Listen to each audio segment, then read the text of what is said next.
What's up? This is Jordan Gray from Half Lit and DopelivenTV. Hey, this your boy Don Ritchie representing the Midwest 219 Stand Up. Hey, what's up, y'all? It's Lamar Tate. This is your girl, Monifa. Hey, what up? It's your man Dave Hollister from Blackstreet. You know what this is right here. This Trigger Trench in the building. Hey, what's up, y'all? This is your boy Jason Weaver. And whenever I'm back home in the Chi, I'm checking out Dope Living TV. Hey, it's your girl, Adina Howard, and you're watching Dope Living TV, live with Greg Gray and the crew.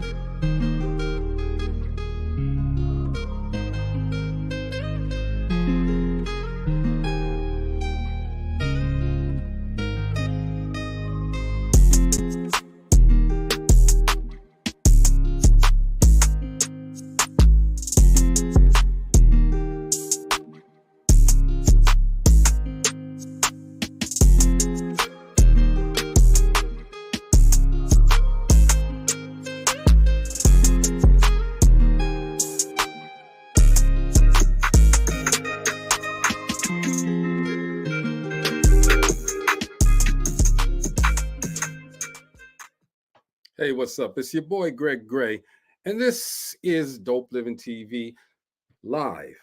Now, I got to start it off by saying the views that are expressed on this Dope Living TV Live are not necessarily the views of Dope Living TV or its affiliates. We're going to have a good show tonight, okay? Throughout life, when we were younger, when you were younger, when somebody else was younger, we always heard about the Red Cross. We saw the commercials, we saw this, we saw that. And I don't think everybody really knew exactly what it was. We just saw them for the moments. There was a hurricane here, okay? Earthquake there. There was this, there was that, all right? But the Red Cross is so much more. And tonight we're going to be talking to a gentleman and some other people who are definitely there for the cause and can tell us exactly what the Red Cross does.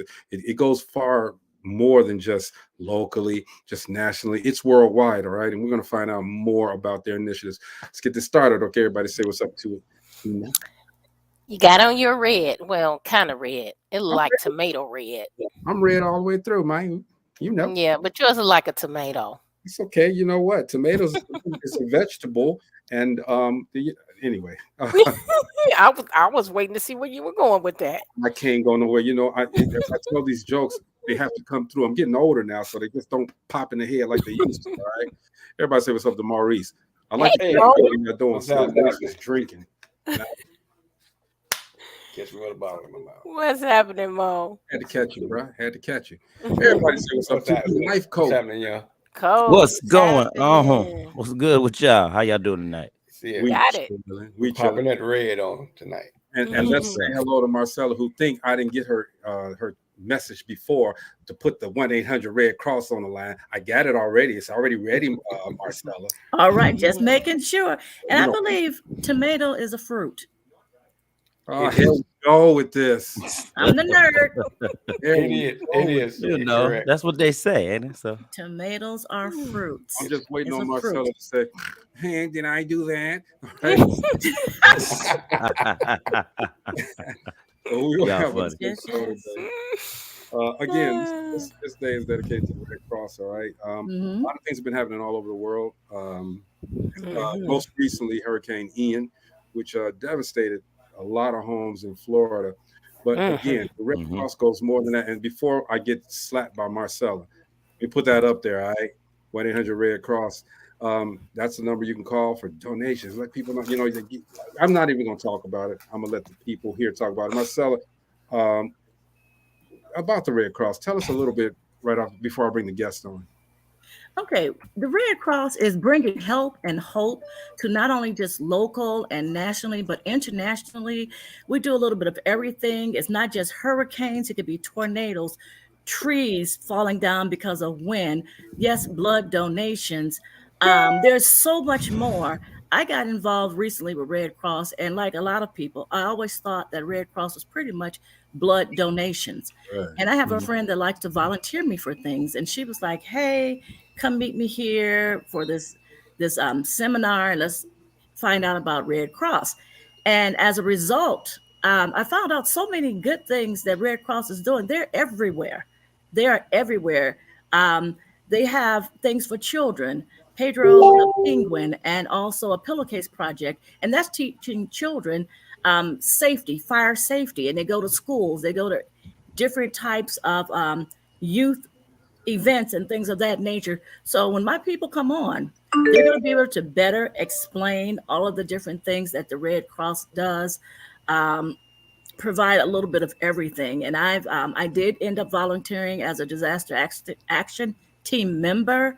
I have been deployed to a couple of local places, and it's interesting, and it makes you feel so good when you can really get out there and help people that are going through such tragedy and disasters. Absolutely. Mhm. So with all of that, let's bring on our guests. We got a couple of guests. I had a chance to speak with this gentleman before the show started, and even just then, that little bit of conversation that we had there was good enough for me. All right, everybody say hello to Mr. Brent. Brent, I'm sorry. Hi, Hey, Brent. Brent. Welcome. Hello. Get off that mute button. Get off that mute button, Brent. Oh, see, we still There we that out. Thank you, everybody. Thank you for having us on. Yes. Awesome. Most definitely. And we also have Miss Penelope Love. Hey, Penny, how are you? Hi. Hello. Hi. And I think we're going to have more people behind her. She's with just coming out of another meeting at headquarters, and we have some of our other guests that Hi, are there as well. headquarters. that are part Hello, of everybody's waving. Hello. Northwest Indiana, Maryville. All They're right. actually floating through the building. Some are refilling their comfort kits and getting blankets and filling up their vehicles. So if in case we have a response we need to do, everybody's ready to go. Hey, Red, Awesome. Man, that's Looks like good. a- That's looks good. like it looks like a telethon over there. One of them J Lo. It does. Waiting on the phone here, the phone ringing in the Hey, background. you never know. You never know. Yeah. But that's good. We want to welcome you guys, Penelope, Brent, to the show, and everybody in the background. Want to welcome you all to the show, and just have fun with us today. All right, Brent. Yes. I was talking to you earlier before the show started about the Red Cross. Can you give us a little bit of history about the Red Cross, please? Sure. The Red Cross started here in the U.S. During the Civil War through the lady named Clara Barton. She was the founder, one of the founders of the Red Cross. Her thing was bringing care and comfort to the soldiers during the Civil War, regardless of what side of the battle they're on. Those folks needed help. She learned that during World War I, working with some folks at the international level. And so she brought that back. She was worked in the patent office for the U.S. government. So that's a unique role. But she brought that over. And developed that and built what we have now. That started our service to the Armed Forces branch, grew into the blood services, grew into the local support. Our first couple of disasters were based out of Pennsylvania, and in Indiana. We actually have one of the home locations is also in Indiana, and so that's where it's grown. And we over 100 years old now, and through the growth of our volunteerism. Through our volunteers, we continue to grow and expand into different activities. We're looking at some new things coming down the pipe over the last couple of years, looking at climate change and how that's affecting disasters and how we can help support those things. Man, over a century old. Man, a lot of stuff don't last that long. I mean, Maurice is almost 99. So That's all right. That's all right. You're 98 if I'm 99. Well, I'll take it. It's in the water. You know what I'm saying? Yeah. So, I mean, understanding that you guys have been around so long, I mean, I'm quite sure that there has been so many, not necessarily disasters, but causes that you guys have championed and successfully. Can you name some of the few? Well, like you talked about, currently we have Ian, and that's driving people to talk to us and to join. But we have, in the recent history, we have Hurricane Sandy, the Superstorm Sandy out of New York. We had volunteers all over the country. Of course, we were in Katrina, but we're also talking the wildfires in California, right? Those things that get big national attention, the Red Cross is there. But the goal and the focus that Penny and I like to talk about is Red Cross is in your backyard. Red Cross is in your backyard. All disasters start and end locally. So you look at your neighbor across the street or you look down the road and go, well, if they have a fire, who's going to support them? And that's where the Red Cross plays a part. And that's where people can join the Red Cross to make a difference in their community, because it starts and ends with that local community. Absolutely. And Marcella, you volunteer for the efforts in the Red Cross locally, all right? How is that? She's actually going to do that, huh, Gina? I did it. I was muted. Okay. It's exciting.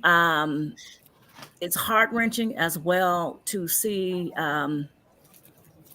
Recently I went to, it was a home fire, and to see like maybe one wall of a whole house only left, but God's glory and blessings, the entire family got out, their 2 dogs got out. They are safe. You cannot replace a human body, but you can replace a home. So even though we're going in, and it feels great that through Red Cross we're able to help families, it's still a little sad to see, within the blink of an eye, losing everything that you worked so hard for. And a lot of people don't realize that sometimes it's the first responders, policemen, firemen, that call us, but you individually can call us as well. Okay, so does this the Red Cross effort, is it done through the help, the way that you guys get help? Is it done through donations, or how is this funded? Anybody can have. Penelope, how's this funded? Your pocket. Give me your bank account number. This is how we fund. Show us the money. The way my bank account's set up. Don't tell me you want to use the Cash App. Use Cash App. Actually, we are so very blessed that we've been benefited by the with the donations of contributors. So people just come along, they see our efforts, and they want to come alongside, and people donate. So they have been very gracious over all these years that we're not funded by the federal government. There may be some donations that come, but otherwise it's all because of you, because of people who are compassionate enough to say, I want to do something more than just talk. I want to do something that really makes an effort, that says I'm really interested and engaged in making some change for someone else. So it's going to be something beyond us. So I know people don't really like to talk about money issues, but hey, we all need it, right? We all need money to do some stuff, So when we recognize that we need this, and we understand everybody else does as well. So we're not coming on to pitch anyone to say, give, nothing like that. We want to show you the value of what your dollar is bringing to people who've experienced disasters. We want to show you what you can do. Your dollars, however much you want to give, can help bring relief to people who are hurting in the most vulnerable times. So we appeal not to your pocket. We want to say, look, some people can go by the numbers, look at the data. Yeah, the logistics. Okay, I see how it matters, But something happens when someone tells you a story and you look and you recognize, yeah, I could tie that story to the fact that I gave. I did something that's way beyond me. So we really appreciate all our donors. And this is an appeal. This is really this time. And Marcella, thank you so much, because what this platform allows us to do on another level is just to say thank you. All of us together to everyone. Thank you. Yes. We appreciate that. Maurice, you want to say something? Yeah, I just had a statement / comment / question.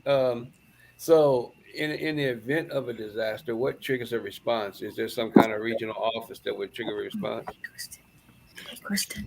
Sure. The easiest way for that response to happen, that same number, that 1-800 Red Cross, and you say, hey, I've suffered from a disaster or something's happened to me, that 800 number is going to then be sent to our dispatching center.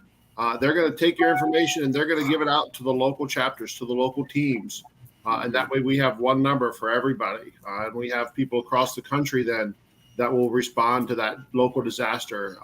The fire departments, the 911 operators, they all have the same number. They all have access to that as well. That is amazing. The human spirit, okay? The people from all over the country, you just said, Brent, they want to come to a specific part of the country and help. You know, just help, giving their volunteer time to help. Everybody, welcome Kristen to the show. How are you, Hey, Kristen? Hi, Kristen. Kristen. Hello, Kristen. Kristen's the Hey. hero. Hey, you guys, I'm on the ground in Florida. Sorry I was a few minutes late. And then I Oh, think I that's clicked the okay. wrong link because I was listening to all this excitement you guys were doing, but I wasn't in. So thanks for being patient. And we Hey, that's appreciate you okay. coming through. You Yes. were right there where at the aftermath of Ian as well. Okay, so that's extra special for us. Thank you so much. Life coach, you want to say something? Yeah, I just want to say, I think it's great that you all are able to come on the platform and just show the awareness, because I myself did not know how much the Red Cross was involved locally. You know what I mean? You pay attention so much to the bigger disasters that happen, and then you see the Red Cross logo. You know what I mean? So you know that people are there to help and represent that organization, but then you really don't know how it just trickles down. So I just want to tell y'all, thank you for coming on and spreading the awareness on a local level so people can learn how to get involved and really learn how to contribute to disasters in their community. Yeah, I think it's so important that we get this education. We get to know exactly what the Red Cross is about. Jeannie, you have a question?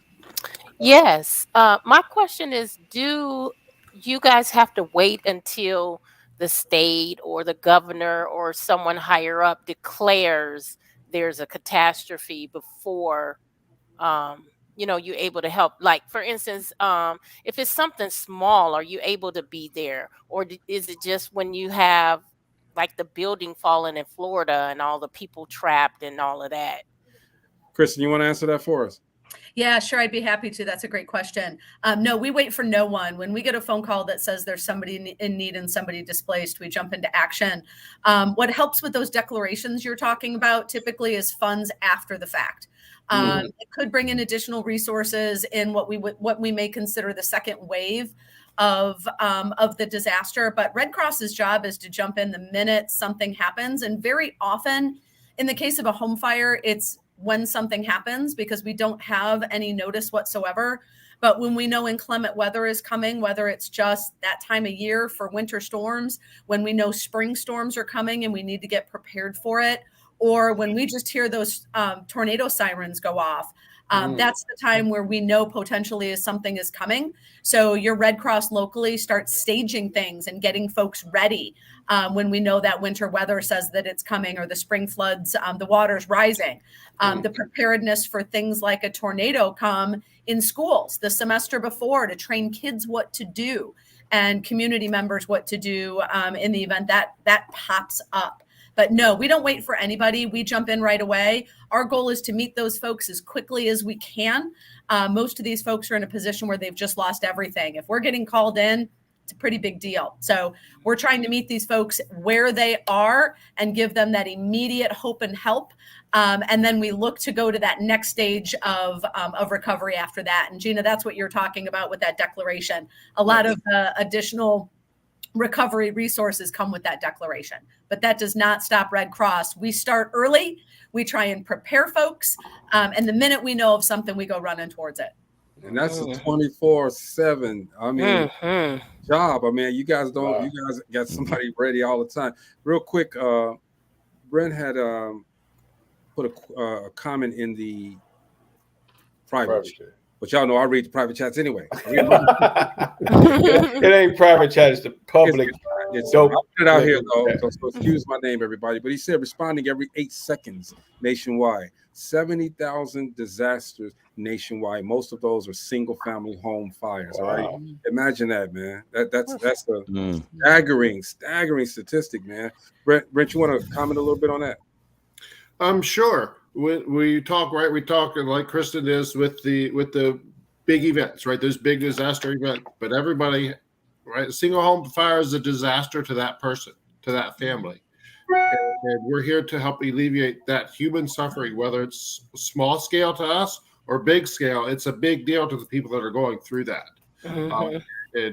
Penny's group there behind you, I had a group earlier today, had 14 new volunteers coming in. That's what we're doing right now, is we're training these folks to be able to respond to their local communities.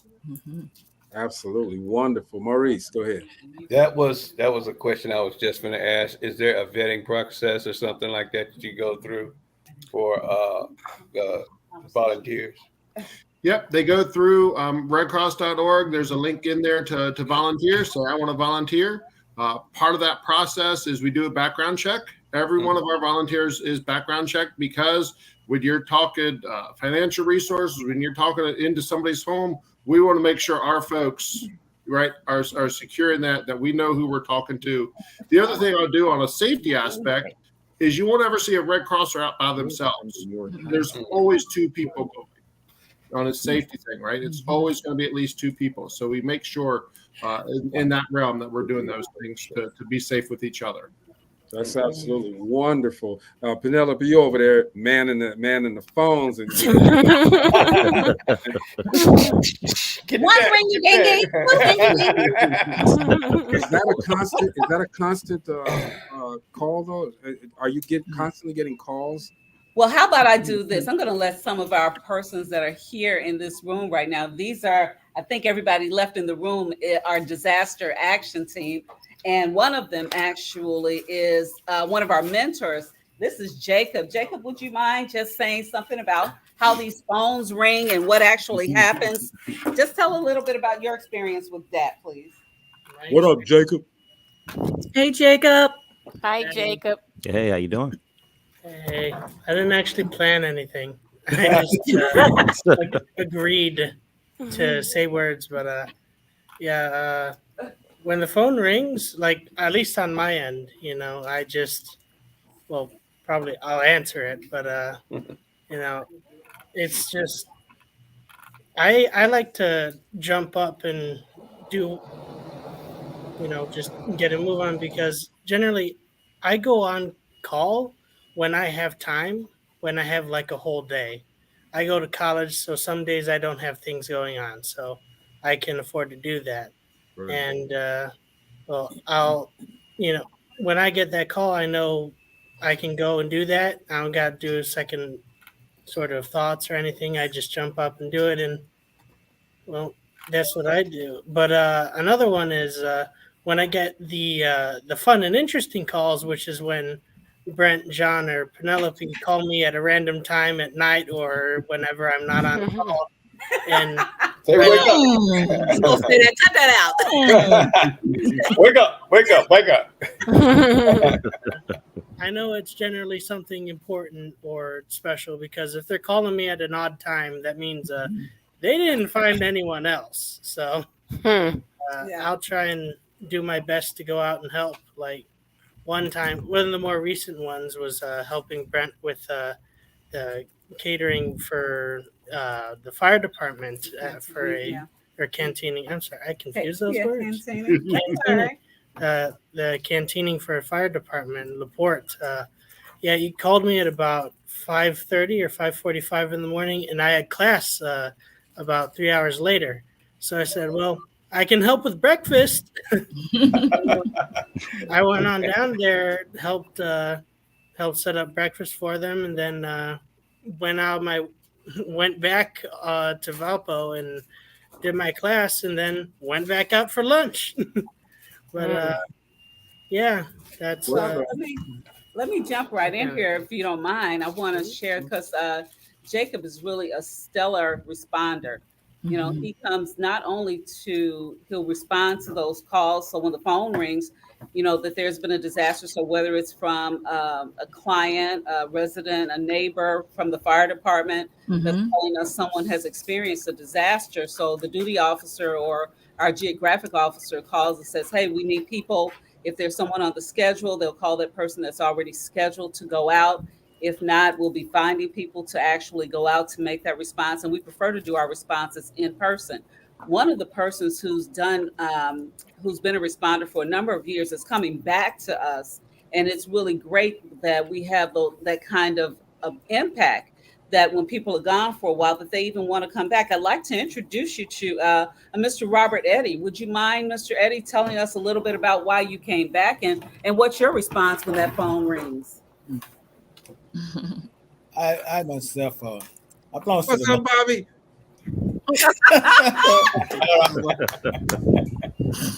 I came back because during the National Baptist Convention we deal with the National Disaster Relief Program, and we worked along with FEMA as well. And last June we started a new program that involved with FEMA as well as the Red Cross. And so this is something that we were pushing from that end. There I went through the classes, didn't take most classes that were done there, but then they pushed it within like a two-day period. But it touched me because we should be about reaching out and helping those that are in need. People that's there because it helps you, especially me, to see the smile on people's face, that a handshake, joy for they are, that we are there for them, and now thankful. They are very thankful, and so that sort of touched me. And I know the people's out there, and there's things that I can do, that I know I can do. I know I might not be able to respond to everything, but I try. You know, I'm always working into it. I get calls like I get calls now as a that responder, and then it comes in. I go. If I can't go, I say I got a couple minutes here, whatever you need, you know. But I go. I still try to work it into my own program because I'm busy all around. I'm busy with the church. I'm busy, with other organizations doing the community. But I found this place to put Red Cross. That's excellent. So that's why I'm back. Don't you find that inspiring? That is inspiring. He finds the time to do it. And I tell you something, and just if you give me a moment right here, this is going to be a shameless plug. God rest her soul, for my mom. She would always say, if you want something done, go to someone who's busy. She would say that. I'm like, what? You know, I never understand. I didn't understand that until, because people who are busy, who are about doing something, are about something. You know, people who just sitting around wondering, I ain't got nothing to do. I don't know what the Lord's will is for my life. So you sit around and you go to church, get fat, come home, cuss out your neighbor, and do it all over again next week. So around here, we're not about that. We're not. We've got people who are busy, who have lives, that are doing things in the workforce. People who are professionals, even after retiring, they come to find out that there's something that they can still give, that they still want to do. One such lady is Chris King. This is Chris. Hi, Chris. Hi, Chris. Hello. I just volunteered at the first of this month, and then a few days later got all my teeth pulled. So, well, I have to because I look horrible. Smile for the camera, girl. Smile. All right, all right. So which one was worse, working or getting the teeth pulled? But and I came out in public with no teeth because I want to do this. All right. I'm a retired RN, and I'm tired of being retired. I want to use the skills that I have to help people. Helping people, I realized after I quit working, is my blessing from God. That's all there is to it. That's what He wants me to do, always has. And when I got retired and didn't have somebody to take care of and to help feel better and to make smile and to get that feeling from back, the feeling that comes down and through, I just started feeling lost, and just happened to run into these guys because they were doing something good for Aetna, which is a section of Gary that has really just fallen badly. And I go there to go grocery shopping all the time. And I don't even live there. I live the next town over, but I'm attached to Gary. I was born in Gary, and I was a visiting nurse for like 30 years in Gary and the surrounding area, all of North Lake County. Mm-hmm. So I care about Gary. And I stopped there to find out what they were doing for Aetna and ended up volunteering for the Red Cross. So here I am back. I'm going to be back in action again real We soon. hooked her, you guys. We're coming for you too. We're coming for you. Absolutely. Thank you all. No problem. No problem. Wow. Okay. And you know something that I would like to say, as far as volunteers, I believe the minimum age is like 18. And we go, I think we have some people that are in their 90s or whatever. You don't necessarily, even if, like, say, if you are disabled or something, we need people that can make phone calls. You can be a dispatcher. You might make copies of papers or something. There's always something that you can do. And then something that Jacob made reference to, canteening with the fire department. That's something that people don't realize, that in Red Cross, we do that as well. We get out there, you know, for policemen, fire department, or just other responders. We're really kind of like considered the second responders after the first responders. So there's more to it than just, oh, okay, here's a fire, here's a tornado, here's a wildfire. You have people that need to be fed. You have people that need shelter. Mass shootings, I believe, is one also. That's another disaster that some people don't look at Red Cross to be needed for that as well. Like I mentioned earlier, for our youth, the Pedro the Penguin, the younger children, we teach them fire safety, what to say, what to do in the case of a fire, so that they're not afraid, because, you know, that can be a really frightening thing for young children. For the ones that are just a little bit older, we also have the Pillowcase Project, and that's where the children, after speaking to them, and they're making out fire escape plans for their homes, and they think about that. We teach them what to teach the rest of their family. Then we give them a pillowcase to allow them to color the pillowcases. Well, it's too big to show on here, but it also tells the different things that what should you put in your pillowcase and have in case of a fire, like flashlights, batteries, important things, that, you know, a blanket, things of that nature. It's big, but it's just show part of it. But can you see it? A little bit here and here. Wow. And they color those, and they're able to take that home and to really help train their own families, so that again, in the case of a fire, they know what to do. They're not as afraid as someone a child that would not know what to do. Kristen, you're in Florida, right? That is correct. Okay, so you're in the mix of all of the aftermath of what happened there. So what are some of the things that are, you know, most people think, okay, there was a hurricane or there was a fire. Okay, now it's over, it's done, and there's nothing else to do. But really, the aftermath is really what's also important. Can you elaborate on that a little bit? Yeah, I sure can. I'm going to do it in two parts as well. So I'm going to do it in the first part of what does it mean for the work that we're doing at home to be able to respond to an event like this. Mm-hmm. And I can tell you what that means is Brent and Penny and the entire disaster services team are doing a fantastic job of getting folks connected with areas where they're passionate to serve. Mm-hmm. We talked about disaster health services just a minute ago.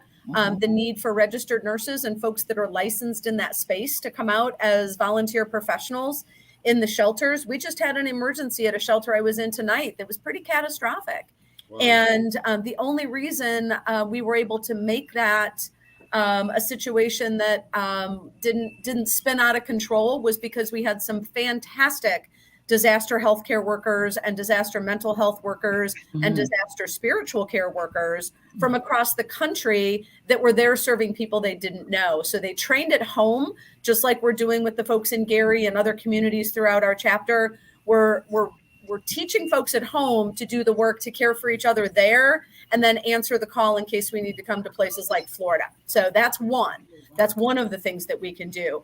But the other thing that folks are doing in all the communities where we're building up this resilience and working to build up this cadre of volunteers in all spaces of service, such as the Aetna neighborhood, is we're building resiliency in those communities, not just for the individual house fires, which is critical and important. As Brent said, those are things that are catastrophic to those individual families, and we send a DAT team out to get them right away.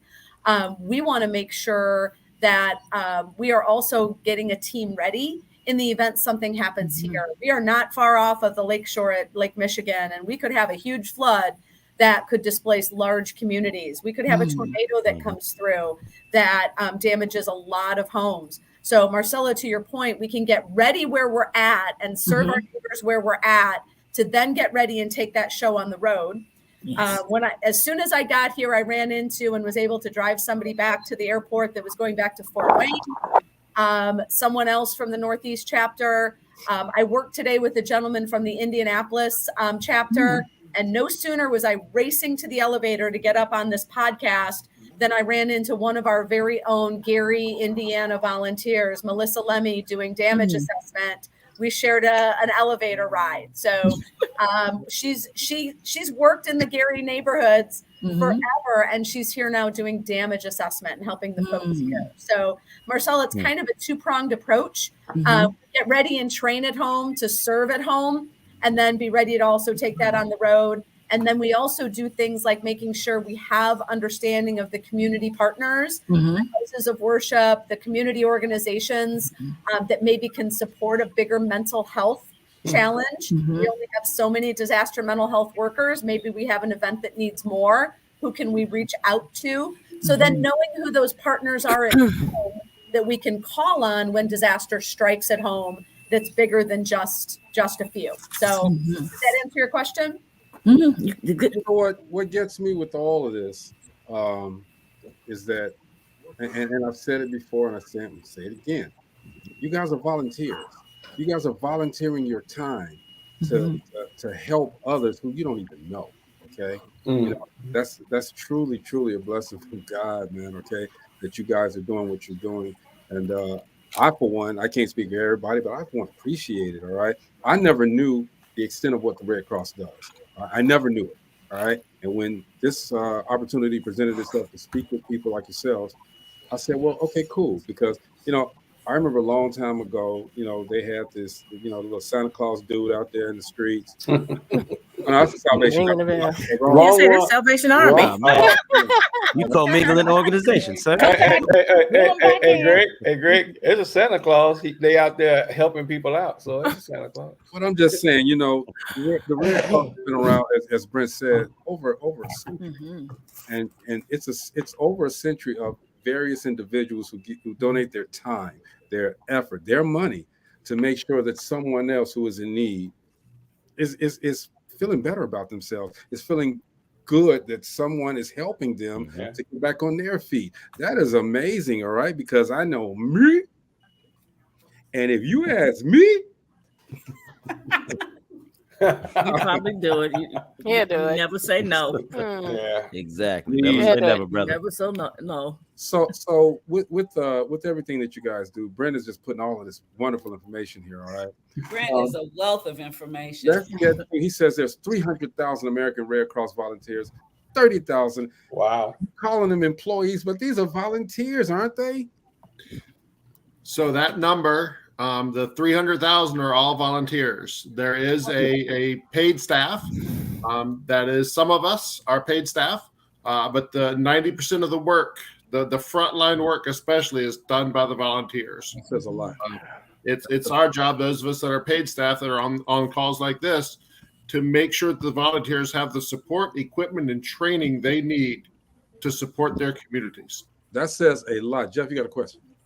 Yes, because, you know, we're talking a lot about the preparation, you know what I mean? The preparation. But what I want to know is, and I want y'all to, any one of y'all can answer this, kind of paint a picture from that call, from the smallest call to even a greater call. What does that actually look like? You know what I mean? For somebody who's responding. So for me, not even going out there and volunteering, you know what I mean? I get all that preparation, but what does that look like from start to finish, beginning and end? Y'all extent of help and range. Anybody can take it.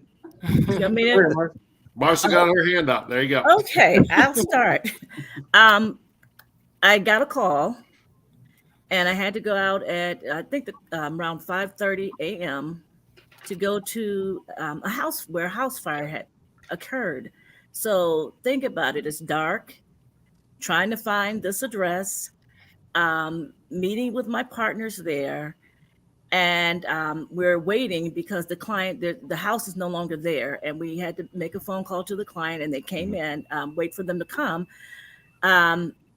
No one knows why we're there. You just have these 3 cars on this cul-de-sac.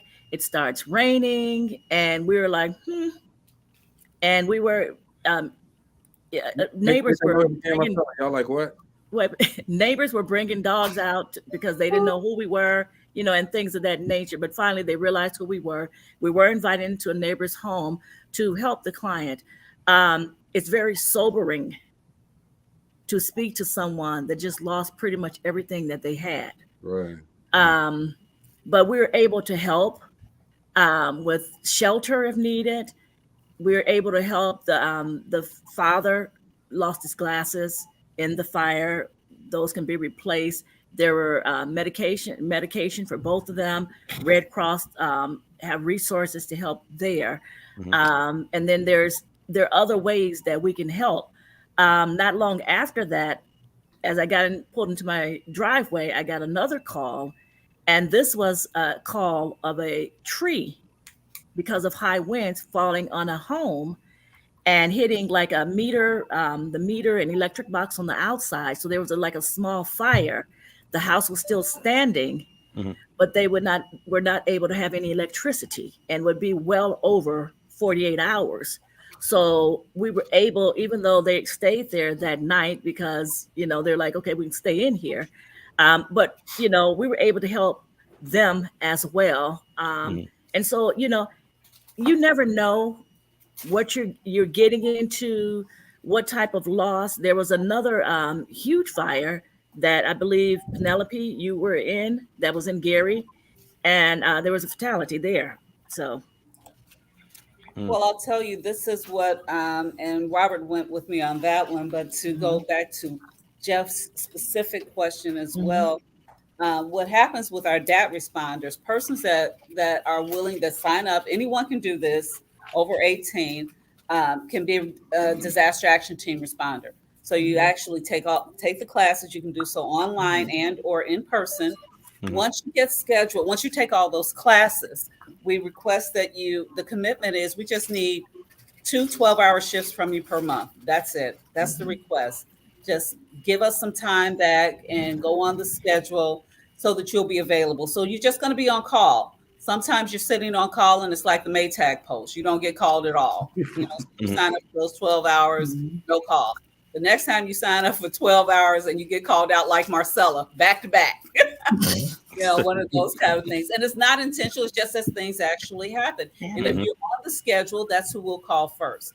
If we don't have anyone on the schedule, which we try to get people always scheduled, get them on the schedule as quickly as possible because the need is great.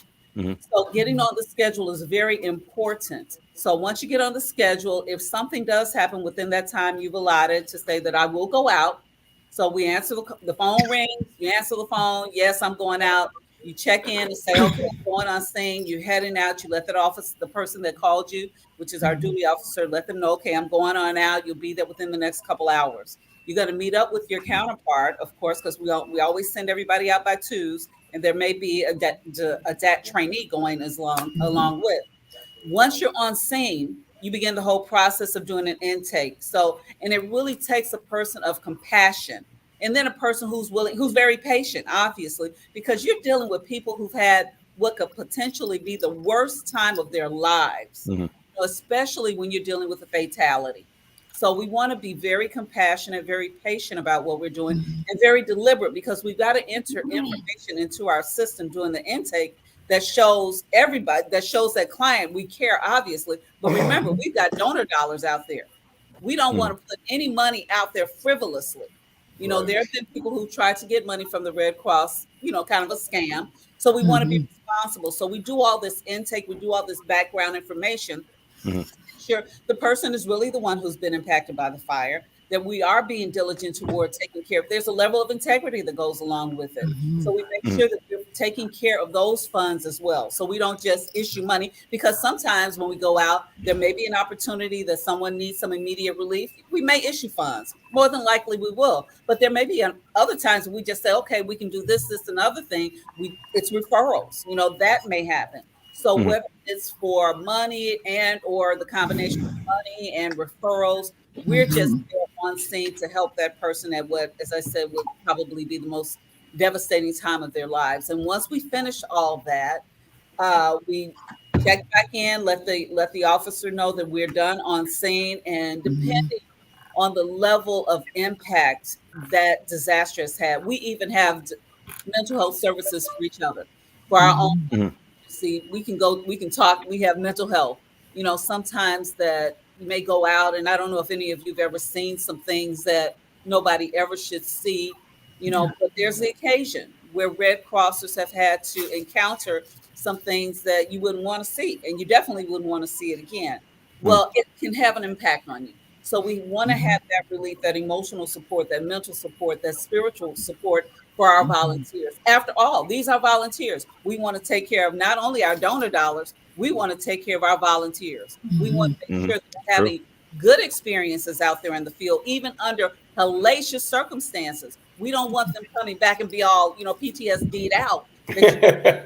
Exactly. It's a good opportunity. So while people talk about the feel good about it, that's wonderful, that's great. But the necessity of making sure we can maintain that level of sanity, and sobriety, so because that can be hard. It's like being out in the field sometimes, militarily. Okay. We're going to take a little break at this time, and we're going to redirect, regroup, and refocus, and hear a few words of wisdom from our life coach, Jeff Relaford.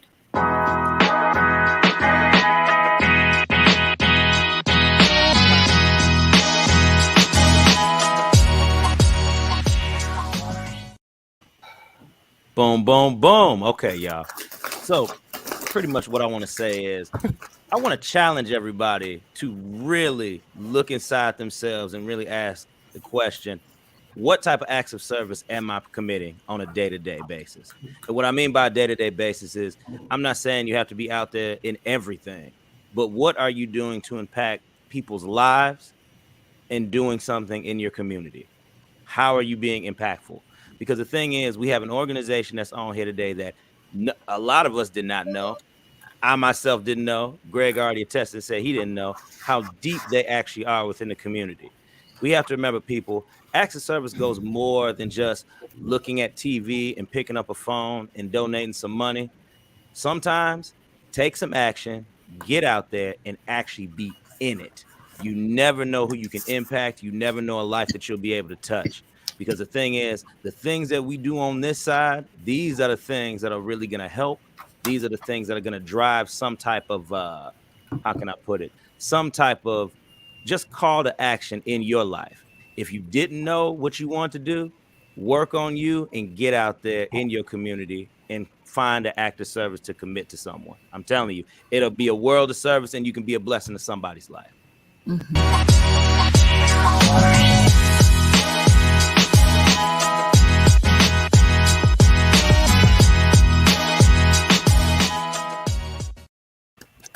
All right. Yes. Coach Jeff Relaford, he has a podcast of his own on Mondays, and he has a ebook as well. So do your thing, Jeff. Thank you. Right on. Gina, you got one final question. Real quick, I just wanted to know how far the helping hand extends. Like, do you just get people situated if they need to be in a shelter or whatever, or do you come back later on to see what status they're in? Brent, take that one. Sure. So we do that initial intake that Penny was talking about.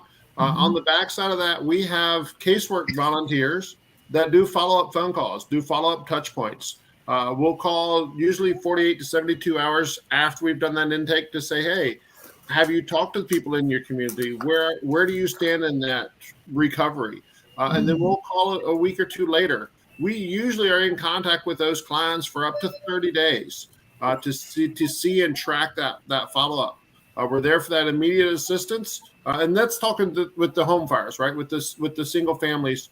And what Kristen's doing is much different because it's a much larger event. But we do some follow-up phone calls, some follow-up touch points to make sure people are on that right track. And Brent, if I could inject real quick, you're exactly right. But Gina, to your question, Brent's team and Penny's team of those caseworkers, we're not just calling to go, hey, are you getting what you need? And when they say no, going, oh, that's too bad, try and call them again. What we're doing is saying, if you've reached out to all of those resources, because that's, again, part of our job is to connect them to what might be available. If there are barriers to their recovery that we can assist with, that's the next stage of that function. So if their only barrier is, they don't have a security deposit, we're going to work with them to try and secure that, right? Whether it's with us or other partners and all of those things. So it's not just a quick, hey, how you doing? And okay, sorry about your bad luck. It's what do we need to do then and keep working on it to give them sometimes a little bit more supplemental assistance than what that initial recovery plan is. So it is really a walk along with them. You guys help people when they got the smallest of incidents in their lives to the largest cataclysmic incidents. Okay, I want to thank you guys for doing what you do. Period. Maurice, you have something real quick. Yeah. So on something as large as Katrina, is there a pooling of resources coming together to help out in something like that, like a Katrina? And were any of you guys involved in some of that risk? Were you back in the Red Cross when Katrina hit? So I think Kristen has the most seniority out of the group that's on here. I've been with the Red Cross 3 years, but I started in blood services. So Christina, you might want to, or Kristen, sorry, you might want to take that one. Yeah, so I don't go as far back as Katrina. I go to Harvey. But Leslie, there you go. Leslie was there during Katrina.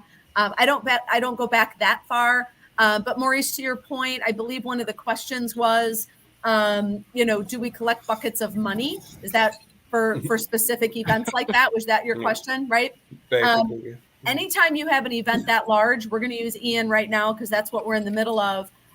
When we're in the Ian situation, we have a designation that says if anybody wants to donate to Hurricane Ian, absolutely, this is where your money is going to go. And it's going to go to clients affected by that actual event.